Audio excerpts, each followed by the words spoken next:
তোমার সঙ্গীত জীবনের শুরুটা আসলে কেমন ছিল? আমি জানি যে তুমি খুব সুন্দর কাজ করছো এবং তোমার জনপ্রিয়তা এখন অনেকটুকু আকাশচুম্বী, সব জায়গাতে আসলে তোমাকে নিয়ে কথা হয়। তোমার শুরুটা একটু জানতে চাই। শুরুটা বলতে যে আমরা যারা বাঙালি মানেই হচ্ছে গান বাজনা, মানে সেটা এপার ওপার যেখানেই হোক না কেন, তো এটা আমাদের একটা কালচারের বড় পার্ট মনে হয়। তো সেই জায়গা থেকে আমার আরেকটা প্লাস পয়েন্ট হচ্ছে যে আমি একটা এমন পরিবারে জন্মেছি যেখানে আমার বাড়ির অলমোস্ট সবাই প্রফেশনালি মিউজিক করেন। মানে হয় না যে অনেক ক্ষেত্রে যে হয়তো অন্য কোনো প্রফেশন আছে, যে চাকরি করছি বা বিজনেস করছি, তার সাথে মিউজিক একটু শখের বসে, কিন্তু আমার ক্ষেত্রে তেমনটা নয়। তো যার ফলেতে আমি ওই ছোটবেলায় বাচ্চারা যেরকমভাবে এবিসিডি বা অ ক খ শেখে, তো আমার সারেগামার সাথে ওই রকমভাবেই পরিচয়। বা এটাও বলা যেতে পারে যে সারেগামার সাথে পরিচয়টা যে কখন অটোমেটিক্যালি হয়ে গেছে ওই আশপাশ থেকে, এটা বোধহয় বুঝিও নি, কিন্তু হয়ে গেছে। তো সেই রকমভাবে আমার গানের শুরু বা মিউজিকের সাথে পরিচয় বলা যায়। তারপর তো পরবর্তীকালে আমি প্রফেশনালি শিখে যতটা পসিবল করে তখন আমি আমার ক্যারিয়ারটা সেই দিকেই এগিয়ে নিয়ে যাওয়া।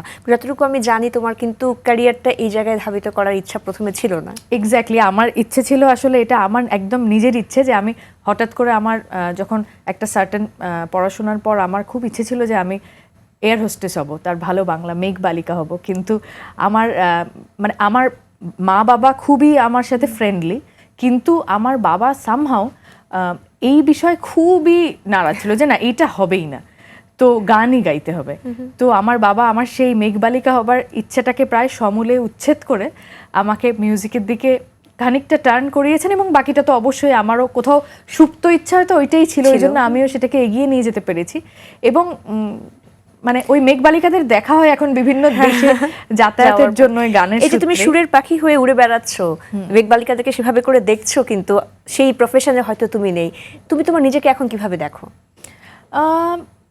আমি নিজেকে একটা জিনিসই আমার সবসময় মনে হয় যে আমি ওপরওয়ালার কাছে অলওয়েজ থ্যাঙ্কফুল, যে আমার মনে হয় যে যতটুকু করতে পারছি, যতটুকু পেরেছি, সেটা হয়তো কোনো একটা পাওয়ার থেকে এটা যেন মনে হয় যে আমার হচ্ছে। কারণ অনেক সময় এটা আমি আমার লাইফে ফিল করি যে আমি অনেক কিছু সেই মুহূর্তে চাই, মানে একদম মানে করতেই হবে, কিন্তু সেটা না তখন হয় না।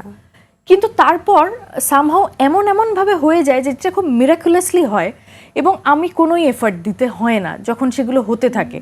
এবং আমার খুব সেটা একটা কোর একটা জায়গা, কোনো একটা বিশেষ জায়গা, কোনো বিশেষ কিছু গত কয়েক বছর ধরে আমি খুব চেষ্টা করলাম, কিন্তু আমার চেষ্টা কোনো ফল এলো না। কিন্তু তারপর যখন কোথাও থেকে একটা যেন সেটা হওয়া শুরু হলো, দেখলাম যে আমি কোনোই এফর্ট দিলাম না, কিন্তু এমনভাবে প্লেস হতে থাকলো, তো মনে হলো যেন কেউ হয়তো করিয়ে দিচ্ছেন। তো এই জন্য আমি সবসময় থ্যাঙ্কফুল, সেই সুপার ন্যাচারাল পাওয়ার বলি, উপরওয়ালা বলি, যাই বলি না কেন, আমরা যে নামে তাকে ডাকি না কেন। একদমই তাই।